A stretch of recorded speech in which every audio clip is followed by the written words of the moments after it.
Let's talk about graphing polynomials. What we're going to be doing in this video is we're going to take the things that we've learned in section 3.2, determining end behavior, finding the real zeros, making them into x-intercepts, determining the whether they touch or cross the x-axis at that particular intercept. And we're also going to bring in y-intercepts, and if we need to, we'll plot some points to get our graphs done. Okay, here's a list of the things that we're going to need to look at in behavior. Maximums and minimums, which we're going to talk about as we get the graph done. X-intercepts and multiplicity, and y-intercept, and if we don't have enough information, we can look at plotting points if necessary. If you are working problems for a multiple choice test, most likely between the end behavior, your x-intercepts, multiplicity, and your y-intercept if necessary, you can probably figure out which graph is the correct answer and you won't have to go on to the last one. But if you're hand graphing, you probably will need to plot some extra points just to give yourself a little bit more confidence in what the graph looks like. And step 2 there, when we're talking about maximums and minimums, I don't mean that we're going to find them, okay? What we're going to do is look at about how many we should have, so that if we have too many turning points, which is where your maximums and minimums are located, then we'll kind of know, okay? So let's take a look at a function.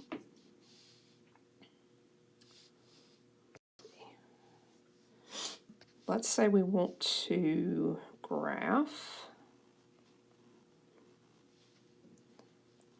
p of x is equal to x cubed plus 2x squared minus 3x. Okay, let's first think about the end behavior. Okay, for the end behavior, we look at the leading term, okay? That's the term that has the largest degree. Make sure before you decide that the first term is your leading term, make sure that it is in fact in descending order so that that term does have your largest degree. And that's what we have here. We have the x cubed first, okay? And if you'll remember, what we look at is the degree and the leading coefficient. So let's write those two things down. What is the degree of this polynomial? The largest exponent here is 3. What is the leading coefficient on that term? This can be a little tricky if you're not really thinking about what's going on. If there's no number in front of a variable, remember that the coefficient is considered to be 1. Okay, so we have an odd degree and we have a positive leading coefficient. So for the end behavior, that means that they will go opposite directions because of the odd degree. Remember, opposite and odd go together, okay? So the two ends will be going, one will be going up, one will be coming down. And then with this being positive, the right end will go up, okay? Which means the left end then will need to go down. So for our end behavior, what we get is left down, right up. Okay, I'm going to box that in so it'll be easy to find here in a minute when I come back through, picking up some of this stuff so that we can start graphing. Okay, all right, our next thing that we're going to look at is the y-intercepts. I'm sorry, I said that wrong. The x-intercepts and the multiplicity of those. We could go ahead and do y-intercept now. It really doesn't matter, but I'm going to follow the order, which means that I've already skipped the maximum and minimum thing. So we'll go ahead and do the x-intercepts and multiplicity, and I'll come back to max and minimum after this. Really, any of those things that we found could be found in any order. It's kind of like when we were graphing the parabolas, the quadratics. Okay, it doesn't really matter what order you go in. They're not connected to each other, other than they're all things that have to do with the graph. Okay, so what we do here is we go back to the polynomial. P of x is equal to x cubed plus 2x squared minus 3x. And since this one's not already factored for us, we need to factor it. So every single term has an x as a factor. Take x out, and that leaves you with x squared plus 2x minus 3. So if we factor that little trinomial there, we need two factors of negative 3 that will subtract to give me positive 2. So that's going to give me a positive 3 and a negative 1. All right, then set each one of those equal to 0 to find the x-intercepts, because remember we set the function or the y value equal to 0. So x is equal to 0. That literally gives you one of your answers right there. X plus 3 equals 0 will give us x is equal to negative 3. And x minus 1 equals 0 will give us x is equal to positive 1. So we've got 3 zeros of the polynomial. All right, so that's where we start. I'm going to do the little chart like I did in the zeros and multiplicity video. Start with a 0, x-intercept. Then we'll talk about its multiplicity and whether that makes it touch or cross the x-axis, okay? If you haven't already watched the video on doing this, you may want to stop this video and go back and look at the multiplicity video before you do it, because I'm not going to explain as much about what I'm doing here as we go through as I do in that video, okay? So we've already got our zeros. The first one is 0, which means our x-intercept is at 0, 0, the origin. We've got multiplicity 1, and then that's going to cross. Then I've got negative 3, 0 for the x-intercept, multiplicity 1 again. Multiplicity is odd, so it will also cross. And then our last one is positive 1. None of these zeros repeated. That's why the multiplicity is 1 for all of them. And we will cross again there. So the graph will go through the x-axis at all of those points. Okay, let's go ahead and find the y-intercept, and then we'll talk about the maximums and minimums. Scoot on down again here. Okay, we find the y-intercept just like we found them for linear equations and for quadratics both. This process never changes.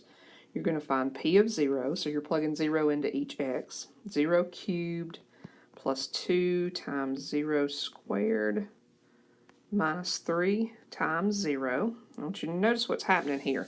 There's no constant term in this polynomial. Everything has an x. And so every single term is going to go to 0. That's going to give you a y-intercept at the origin. Now we've already seen that point. In fact, there is an x-intercept at the origin also. That will happen every single time. If you have a graph that has an x-intercept at the origin, there's a y-intercept there too, because that's the only point on the entire graph where you're crossing both axes at the exact same time. So if it goes through the origin's both an x-intercept and a y-intercept guaranteed. That can be frustrating if you don't have a lot of points. Such as when we were doing the quadratics, if you wound up having an x-intercept and a y-intercept both at the origin, then you had to plot some extra points to get a graph from that. With the polynomial, it's a little bit better because we already have several x-intercepts that we can deal with. All right, so let's move on and talk about the maximums and minimums. Okay, we're going to look at how many extrema, which extrema are maximums and minimums, we might actually have for a particular graph, okay? These extrema are relative extrema, which just means they're the highest or lowest point locally where they are in the graph. Basically, that just means turnaround points, okay? Turnaround points on the graph. Okay, where the graph was going up and now it's coming down, or if it was going down and now it's going up. That's what we're counting. It's easy to find the maximum number of extrema. The max number of extrema is simply the degree of the polynomial minus 1. Okay, that's all you have to do to find the maximum number of extrema. So if you have a 10th degree polynomial, you could have at most 9 turnaround points. Okay, for this particular problem, we had 3rd degree. We were degree 3 for p of x is equal to x cubed plus 2x squared minus 3x. Okay, it was degree 3. And so the max number of turning points for our graph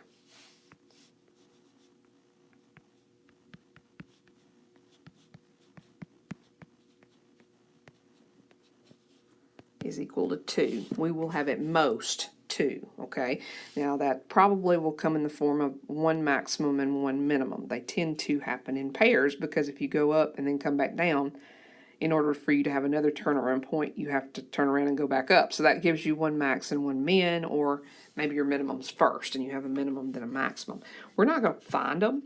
We'll be able to kind of see where they are as we graph the graph, but we're not going to specifically look for that point exactly, okay? So if you're doing a multiple choice graph, the points will be where they're supposed to be, obviously, on the answer choices, so don't stress too much over finding exactly where they are. Just use the other information that you're finding to help you tell which graph is correct, okay? Let's go ahead and plot out what we have. I'm going to throw us up another little a page for this, and I've got a grid file, if I can find it, that we're going to put up. Give me just a minute to locate it. I should have paused the video and done this. I'm sorry, I didn't realize it was going to take me this long to find it.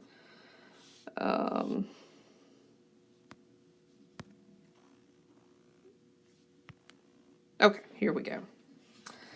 And this is the little picture, obviously, from embeddedmath.com if you want a reference to where I got it, but I just needed a background for what we were doing. Let's go back and see what we already know. Okay, it wouldn't let me go back through the slides, which is kind of surprising. I thought it would let me do that while I was videoing, but it doesn't. So we have points at 0, at 1, and at, I believe, -3. I'll go back and double check that in just a second, but I think that's where our other one is. So what I'm going to do is draw on top of this slide.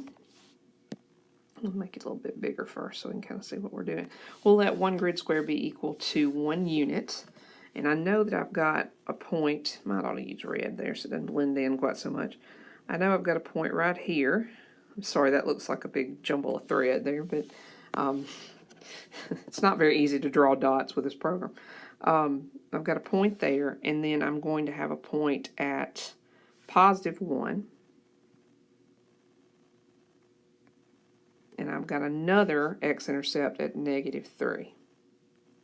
The y-intercept is also at the origin, so I don't have an extra point to put in there. Now, if you're uncomfortable doing what I'm fixing to do with just the points that we have, plot a couple of extra points. You'd be fine picking something like -1 to plug in, or -2. That'd give you a good point in this area. You could even pick just a little bit beyond your 2 outer x-intercepts, maybe over here at -4, or here at +2, okay? So, you know, plotting those points will be fine if you want to do that. I'm going to go with what we know already, and just try to go from there. Make that a little bit bigger. Now, my maximums and my minimums probably won't be in exactly the right place if you were to graph this on a graphing calculator or something like that. That's just what happens, okay? Our end behavior, we have a positive first term, so we were down to the left and up to the right. We had an odd degree. And so I know that this side's going to need to come down. This side's going to need to go up. And I usually do mark that, even though I don't connect to those arrows specifically, just to kind of remind myself what's going on. I also know that at each one of these, we will cross the x-axis. So I'm going through, I don't have to remember anything special about them. So if that's the case, and I don't have another x-intercept, what most likely happens is the graph comes in, goes through that point, comes back down through this one, and then very quickly turns around and goes up through that one, okay? It's not a beautiful graph, I know, but it'll do, all right? We do have the 2 turning points, 2 turnaround points, which we anticipated happening. I know that I don't have any more turnaround points that I can't see by what I've graphed, because that was the maximum number. I couldn't have more than 2. So the 2 ends probably do go off fairly straight like that. All right, so that gives us a graph. Like I said, if you want to plot extra points, just find a little bit more about what's going on, you can. Again, the scale that I'm using here is 1 unit per grid square. All right, so you can count off and see where everything's located from that. Okay,